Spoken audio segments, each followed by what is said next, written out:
of hundreds of thousands of bright young people not being able to afford a higher education or leave school deeply in debt.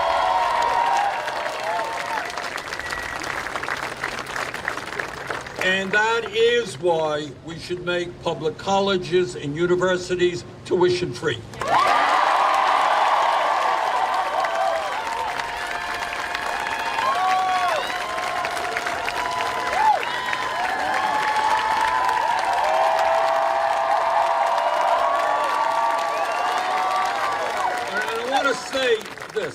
Some people out there say, well, Bernie, that's a radical idea. And I want to say in response two things.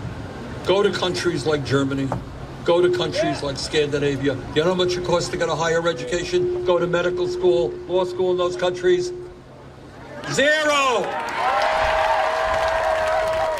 Because they are smart enough to understand we want to tap the intellectual capabilities of your generation. And we don't want to say to working class kids, low income kids, you can't afford to go to college. Second of all, 50 years ago in America, public colleges and universities were tuition free. Whoa!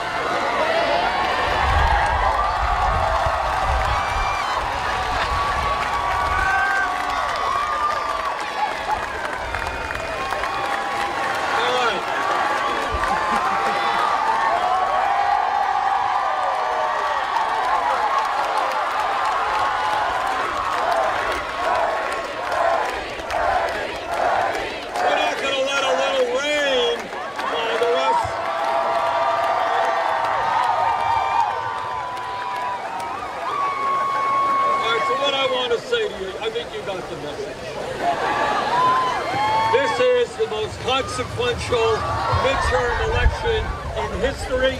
Let's go out. Let's win it. Thank you.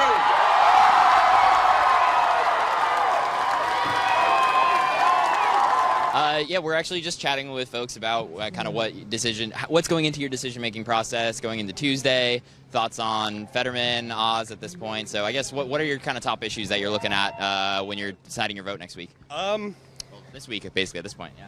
Unions, basically, I would say.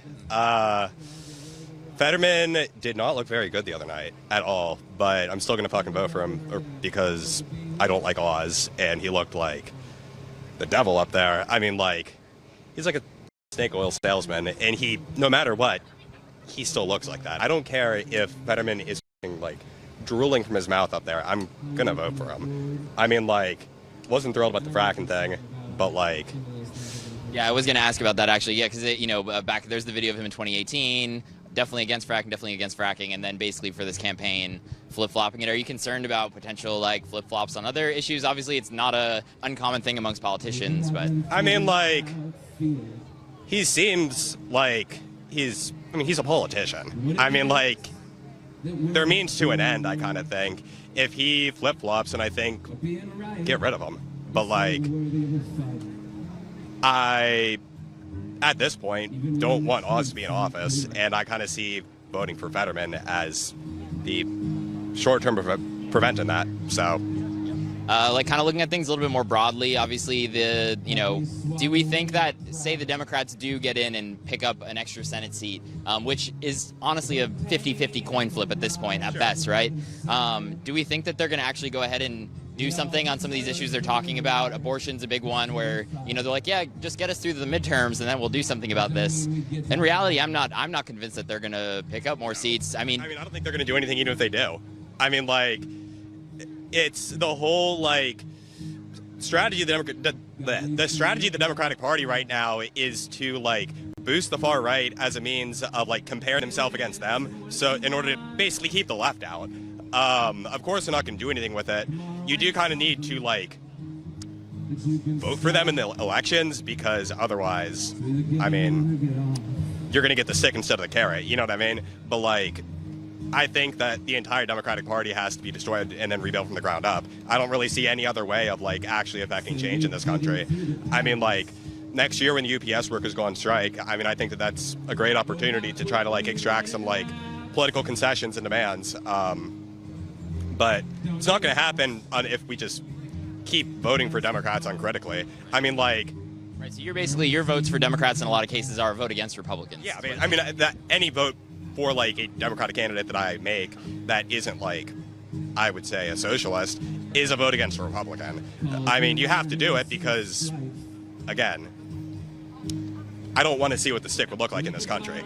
But what do you think about, so obviously, like Bernie, the squad, the left end of the Democratic Party, the progressives, if you want to call them that, do you think that they're like being tough enough on some of this stuff? Like, obviously, like right after Bernie made the endorsement of Joe Biden during the presidentials, and they did that extremely cringe video together, which seemed very scripted, and Bernie got his word that the $15 an hour minimum wage would be on there. Like, we haven't heard anything about that since then. Like, $15 minimum wage hasn't come out of anybody's mouth. That's just one issue, right? Adding a public option is another issue. Do you think that the left, the farther left candidates on the Democrat side, AOC, the squad, those types of folks, are pushing hard enough, or are they just kind of falling in line when they need to? Of course they're falling in line. They're in the House. I mean, like, I would say that, like, in almost any situation, like, I like Rashida Tlaib, I like, AOC seems to be tacking a little bit too far to the center, I would say, on a lot of things. Cory Bush is cool, but, like, I would say in general, like, the left-wing members in Congress need to be a lot more vocal. I mean, like, because right now, there's basically no left opposition to all this shit that's happening right now. I mean, like, the right and the center are basically able to completely take over, like, the entire conversation, and whenever, like, the few left-wing public officials that do exist speak out against it, they're, like, pretty routinely shouted down. I mean, like, I think that there just needs to be an entire apparatus to let the left get their message out without having to rely on these institutions that are never going to support them. They're always going to make them compromise away the most important things. I mean, like, yeah, but I mean, at certain instances, like, I remember back when they were passing Biden's infrastructure plan, that was like a watered down version. And honestly, like, even friggin' Trump's infrastructure plan was going to be $4 trillion. He wasn't able to do it either. He wanted to do $4 trillion. And then the Democrats, like, negotiated themselves down to, I forget, at the 1.9 or something at this point. But, like, at that point, the progressives could have been like, hey, we could hold this hostage and not vote for it. They hold a lot of stuff hostage that they don't. I mean, like, as it stands right now, it's all useless because none of it has any actual ability to affect the system. The only way to affect change in America right now is striking. I mean, like, that's why next year is going to be really important. I mean, like, hold the thing hostage, and then see who's really got the power, whether it's workers or if it's capital or if it's the fucking, like, petty bourgeois, like, small business owners and, like, franchisees and stuff like that are basically just exploiting their workers for free money. So, and that circles back perfectly to what you said, unions kind of being your top issue and why you're getting on supporting it. So yeah. I thing I like about Fetterman is that he would support the PRO Act. So the PRO Act is really my main issue. So yeah. Awesome. Thank you so much for your time. We appreciate it. Yeah. Oh yeah. So in 1989, there was a strike for the machinists union that was followed by sympathy strikes from the other unions, and at the company, Eastern Airlines was being destroyed by Frank Lorenzo, who wanted to bust the union and sell the company off for scrap. My grandma was a ticketing agent, and my grandpa was a baggage handler, and it basically destroyed, whenever the unions got broken, it destroyed their entire lives. I mean, like, me being able to go to college, a lot of that was funded by the pensions that they had. I mean, a lot of the money they saved from working at the union, it let them buy a house. I mean, like, my grandparents were, like, super poor growing up, both of them, and the union allowed them to actually have a life. And there's no good reason they took that away from us. I mean, like, I want to, like, have the union way of life again. I mean, in a way, I suppose it is kind of like a reactionary tendency to want something that has been taken away, but I don't see this as problematic. This is something good. This was something progressive that happened. This was a step back. whenever the unions got busted. We need to make that step forward again and to actually give working people like lives with dignity. Because if you don't fucking, I mean, even if you're a rich person who doesn't want to like spare the bottom line, you should be concerned about people rising against you. I mean, pay the working class off or give them power. I mean, you have to make a choice. So that's yeah, well said. Thank you very much. Appreciate it. Yeah. What's got you out here today? You got the Fetterman shirt on. What are you kind of making your decisions on going into election day on Tuesday? Well, I make my decisions. The decisions they leave us, I should say, to kind of piggyback off what I was just listening to. We live in a monopolized corporate state, basically, right? And that's how it's been forever, but it's just gotten worse in our lifetime, probably since Reagan. Busting unions. I mean, I'm just for progressive issues, period. I mean, anything that's going to help the people more than help Main Street more than Wall Street is definitely, I mean, like I said, they're going to give us what they give us, right? Lesser of two evils, that old saying. I mean, but I do believe that Fetterman is a good guy. I believe he cares about the people. I believe, obviously Bernie. I'm a very strong Bernie supporter. I'm not saying anybody is perfect. Let's get this clear. However, is he a sellout? No. Has Bernie been working for the people forever, almost? I don't even know how many. Longer than we've all been alive right here, probably, the three of us. Yeah. So with that being said, that's my thing, man. Like, I mean, we live in a corporate state, monopolized, and no, capitalism does not just mean everybody makes what they deserve. It's probably the opposite of that, total opposite of that. And, people get scared of the socialism, this, that, the third.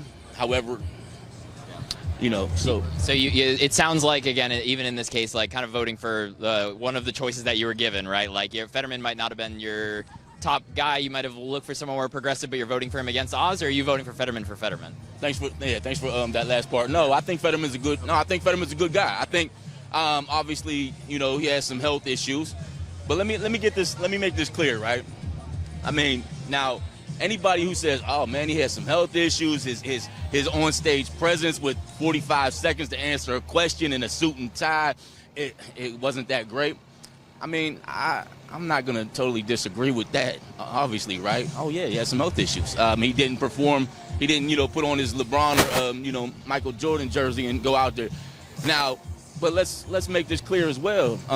It's not a 45-second. Oh my goodness, let me perform while you sitting down and you voting on what's right and wrong for the people, right? You've got time to make your decisions and whatnot, for sure. But question for you on, I'm not to cut you off, but what's the other choice? Like I said, this man has been helping. He didn't have to help. He went to prestigious school, right? He his family has money. He sponged off his family. Well, with that being said, if he sponged off his family and he has degrees from prestigious schools, he didn't have to help the people. Right or wrong, he didn't have to come to a community that was crushed by corporate capitalism, NAFTA, drugs, etc., and try to help the people, and start, just basically start co-ops and try to help people, get on their feet and, bring some type of unity. And for 5 years in a row, they talk about defund the police. For 5 years in a row, Braddock went from one of the most crime-ridden cities with the capitalism, and NAFTA crushed, right? Getting in a whole long talk about that, but I'm not going to do that to you. But the long and the short of it is, and he went there and he brought some type of peace and hope and, started co-ops. If you start a co-op, let alone, I mean, that just says a lot about how you try to care about the people and get them on their feet.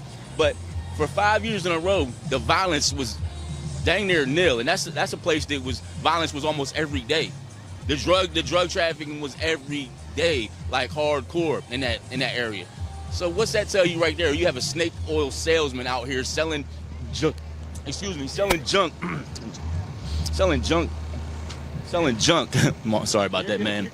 I'm so sorry. You want to edit? Yeah, selling junk, to people, like, to get rich. I mean, where's the morals, let alone, I mean, the moral comparison, you can't even compare it, right? And then just economically, who's been selling out to people, like I said, for 40 years? Not even a question. You know what I mean? Not even a question. Who supports Wall Street over Main Street? The scumbags on the right. I mean, and like I said, I'm not giving passes to Democrats. All right, I'll tell you this: 90% of Democrats are sellouts. Can I say that 90% of Democrats are sellouts, but 110% of Republicans don't give a shit. Can I say that? Don't give a shit about you, me, or the working class. They don't give a shit about Main Street. All they care about is Wall Street. They support the military-industrial complex. They give tax breaks to rich. And anybody who thinks you're a patriot if you support the military-industrial complex is just ill-informed. Anybody who thinks, supporting any type of fascism is just ill-informed. I mean, it's all about money. So with that being said, next question. Well, yeah, and then I think we'll probably get started over here, it seems like. But does the issue of fracking, obviously in 2018, Fetterman was, against fracking. Right, He's flipped over. Yeah, what are your thoughts on that? That's a pretty good flip-flop. That might be the toughest answer, the toughest question, the toughest, depend. I would say it definitely depend. First of all, it's going to definitely depend where you're at. I'm not cool with fracking. I'm not cool with fracking at all, obviously. But I mean, are you going to frack on lands that going into people's homes? I mean, it's definitely a hard take. I didn't like that. The fact that he kind of flip-flopped on that one at all. No, but I can't. I mean, I'd be a liar if I said that. I mean, fracking is horrible, right? I mean, I know people that it affects their water, it affects so creeks, whatever. So, but given your options, that's what. Yeah. Giving your options. I mean, if that's the one you're gonna flip-flop on compared to everything, that's the. I mean, don't get me wrong. I don't want you flip-flop on anything. But flip-flopping on one compared to 20 or just being a sellout and taking your Social Security and blah, blah, blah, blah. Shit. Awesome. But I think we're going to start to, there you go, yes. All day, every day. Thank you very much, appreciate it.